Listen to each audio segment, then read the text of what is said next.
Mais uma vez surge o nome do Richarlison, arrolado ao Vasco da Gama. Eu acho muito importante a gente debater esse tema. O atacante que é vascaíno e o nome dele é muito por conta de um ex-jogador que vestiu a camisa do Vasco na década de 90. Uma importante alteração na programação do Vasco, visando jogos contra Cruzeiro e Atlético Mineiro. O Vasco tem vários jogadores pendurados. Bom, parece que o Edmundo falou sobre futuras contratações do Vasco da Gama e citou o nome do Richarlison, jogadores que ele gostaria de ver no Vasco. É importante destacar que o Edmundo hoje não faz parte da diretoria do Vasco, mas ele tem um convívio muito próximo, não só com a atual diretoria, mas com pessoas ligadas também ao Vasco e à diretoria do Vasco. Não dá para não dar importância ao que o Edmundo fala. É relevante. Mas sobre o Richarlison, para também não passar para o vascaíno, o torcedor, sonho inatingível. E que não é o caso do atacante do Tottenham. Eu vou explicar para você. Vou informar para você. E opinar também. O Richarlison, ele tem contrato com o Tottenham até o dia 30 de junho de 2027. É impossível tirar o Richarlison do Vasco. Ponto. O Richarlison tem 27 anos. Um enorme mercado europeu pela frente. É impossível o Richarlison, neste momento, no próximo ano ou daqui a 2 anos, desejar retornar ao futebol brasileiro. Ponto.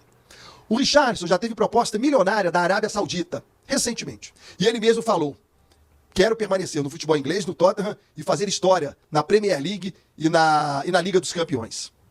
O Tottenham gastou 58 milhões de euros para tirar o Richarlison do Everton. Segura aí, torcedor. O Richarlison é vascaíno. Já falou várias vezes sobre esse tema. O pai do Richarlison, o Antônio Andrade, colocou o nome de Richarlison por conta de um atleta que defendeu o Vasco na década de 90. Chamava-se Richardson. Ele só trocou o D pelo L, mas foi por conta do Richardson que o seu Antônio Andrade colocou o nome do filho de Richarlison. Dito isso, eu preciso falar o seguinte. O Vasco precisa estar sempre monitorando o Richarlison. E não dar o mole que deu, guardado as devidas proporções, com o Daverson, que ontem fez 2 gols, eliminou o Fluminense e colocou o Galo na semifinal da Libertadores da América. O Daverson, assim como o Richarlison, se declarou vascaíno em várias oportunidades. O Daverson, em uma entrevista, disse que sonhava em jogar no Vasco. O Daverson estava em litígio com o Cuiabá. O Daverson jogaria no Vasco por um salário que o Vasco pudesse pagar. O Vasco precisava de um atacante. O Vasco não foi atrás do Daverson. A questão agora é do Richarlison. Precisa estar sempre monitorado. A exemplo do que fez o Fluminense com o Thiago Silva, com o Marcelo. O Flamengo em relação ao Michael. São Paulo com o Lucas Moura e outros exemplos por aí. O que é estar monitorando o Richarlison? Sempre estar em contato com ele. Falando de Vasco, dando um alô. Tô aqui. Ó, Richarlison, primeiro momento que você desejar voltar ao futebol brasileiro, eu quero, hein? Vamos conversar. Richarlison tá com o contrato terminando lá no Tottenham. Ô, Richarlison, tudo bem? Rapaz, como é que tá essa situação aí? Ah, vai renovar? Pô, legal, beleza. Qualquer coisa eu tô aqui. O Vasco tem que estar sempre próximo do Richarlison. Para quando o Richarlison tiver uma proposta e com a intenção de retornar ao Brasil, ele lembrar que o Vasco sempre esteve monitorando, para que ele possa comunicar ao Vasco, ó, recebi uma proposta de um clube aqui, para dar a oportunidade do Vasco de realizar também uma proposta. E não quando o Vasco percebeu, o Richarlison voltou e está jogando num outro time, e o Richarlison é Vasco e poderia estar jogando com a Cruz de Malta no peito. Então esse monitoramento o Vasco precisa fazer. Esse monitoramento é fundamental para que no futuro o Vasco não perca a oportunidade de ter em São Januário um jogador do tamanho do Richarlison. Dito isso, vamos para o jogo contra o Cruzeiro. O Vasco teve uma alteração fundamental, importantíssima na programação. O Vasco está indo sábado para Belo Horizonte, joga contra o Cruzeiro e não mais vai voltar ao Rio de Janeiro. Vai permanecer na capital mineira para o jogo da quarta diante do Atlético. E por que isso é fundamental? Por que isso é importante na minha avaliação? São menos 2 viagens que o Vasco fará entre um jogo e outro com prazo de 3 dias. São minutos, são horas de recuperação que o Vasco está ganhando. Ao invés do Vasco sair do estádio do Mineirão, pós-jogo contra o Cruzeiro, ir para um aeroporto, aguardar horário de embarque, pegar o avião, cada jogador ir embora para sua respectiva residência, o Vasco sai do Mineirão e vai direto para o hotel. Começaria o descanso dos jogadores do Vasco. E na terça-feira, ao invés do Vasco treinar no CT Moacir Barbosa, deslocamento para o aeroporto, esperando o horário do voo, viajar, sair do aeroporto, Confins é longe, é quase 1 hora do centro de Belo Horizonte. Esse deslocamento, fazer check-in no hotel, não, o Vasco já estará em Belo Horizonte. Então são 2 viagens a menos que o Vasco fará. Além do que, Belo Horizonte tem vários locais para que o Vasco possa treinar e recuperar os seus jogadores.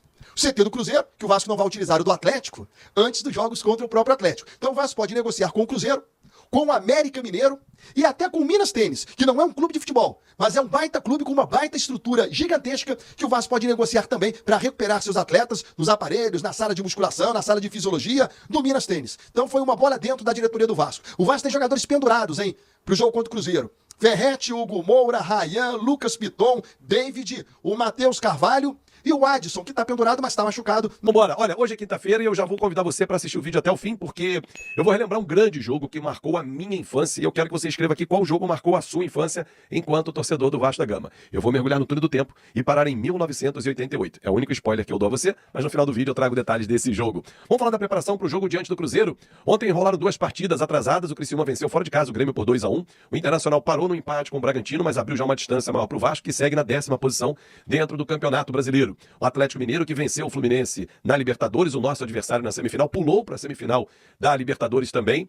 Deve poupar o time no fim de semana para vir com força máxima contra o Vasco domingo. Ou melhor, quarta-feira. No fim de semana poupar para quarta-feira que vem, lá em Minas, e com força máxima. Já tínhamos trazido a informação aqui, depois do jogo com o Cruzeiro, obviamente que a logística é ficar em BH, o Vasco não retorna ao Rio de Janeiro, falávamos sobre isso aqui, hoje é quinta, na terça-feira, né? Na live de terça-feira, já tinha falado sobre isso, o Vasco não volta ao Rio de Janeiro. Agora a questão é a seguinte, torcedor, qual é o time que vai a campo? Esse é um debate que eu quero propor a você. Coutinho titular, isso aí acho que a gente não tem dúvida. Paiva no banco? Talvez seja essa a substituição que o Paiva irá fazer. João Vitor volta? Segue no banco. O Maxime Domingues já ganha a oportunidade? É cedo. Emerson, na ponta, no lugar do Rayan. Rayan não pode jogar na próxima quarta, tá suspenso. Mas domingo ele pode contra o Cruzeiro. O que você faria? Perguntas que eu quero ler aqui a sua resposta. Porque o Vasco da Gama tem 2 jogos importantíssimos. Um pelo Campeonato Brasileiro e outro da Copa do Brasil, lá em Minas, que são fundamentais para a temporada. Eu venho batendo isso durante a semana e reitero. Vencer os 2 jogos, nossa senhora, a moral vai ficar elevadíssima. Trazer 4 pontos, fantástico. 3 no Brasileiro, 1 na Copa do Brasil, trazer um empate para o Vasco decidir em casa, espetacular.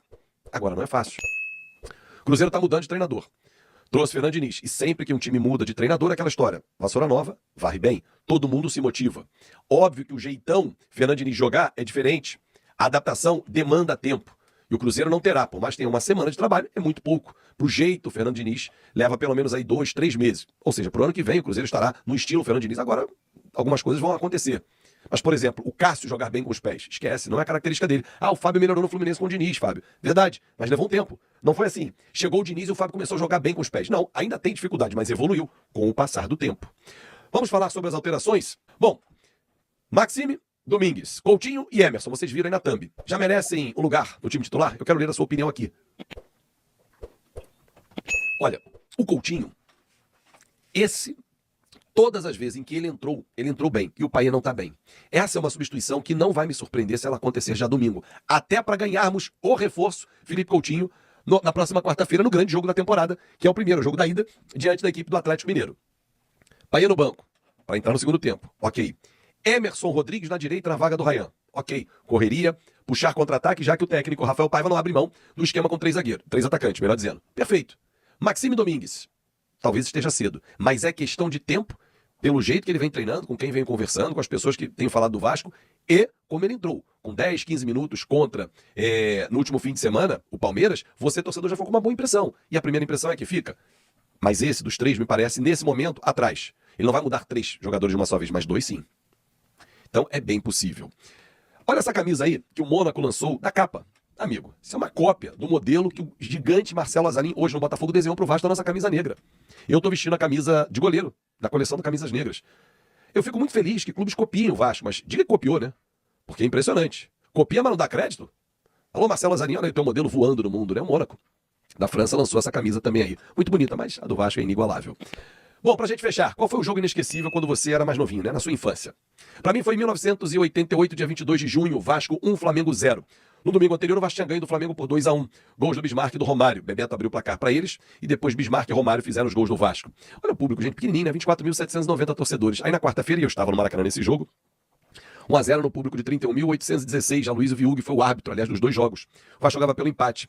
Mas aos 41 minutos, Cocada, que substituiu o Vivinho, fez o gol da vitória aos 44, foi expulso aos 45, depois de uma briga generalizada. Romário e Renato iniciaram a briga, depois teve o Paulo César Guzmão, Alcino, e uma cagalhopança. Olha, Cocada, Romário, Renato, Paulo César Guzmão, que era o goleiro reserva, e Alcino, todos eles foram expulsos. Pega a escalação do Vasco aí. Acácio, Paulo Roberto, Donato, Fernando e Mazinho, Zé do Carmo, Giovani, depois Henrique, Vivinho, depois Cocada, Romário e Bismarck. O técnico era Sebastião Lazarão, um time do Flamengo muito bom também. Zé Carlos, Jorginho, Aldair, Edinho e Leonardo. Andrade, Ailton, depois Júlio César Barbosa, Alcino, Renato Gaúcho, Bebeto e Zinho. Técnico Carlinhos.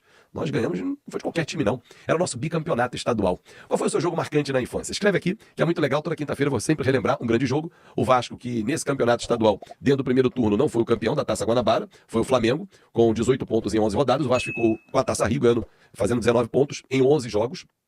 E aí foi para um terceiro turno, e no terceiro turno, Vasco, Flamengo, Americano e Fluminense, o Vasco bateu campeão com 2 vitórias e um empate em 3 jogos. Família, ficamos aí com o nosso giro de notícias do maior clube brasileiro. É o Vasco da Gama, que vai enfrentar o Atlético Mineiro na próxima quarta-feira, aí jogo diante aí do Galão da Massa. Vascão vai com tudo, saindo de lá com o resultado de 1-0, 0-0, tá bom, porque aqui em São Januário a gente faz o nosso dever e vamos pra cima.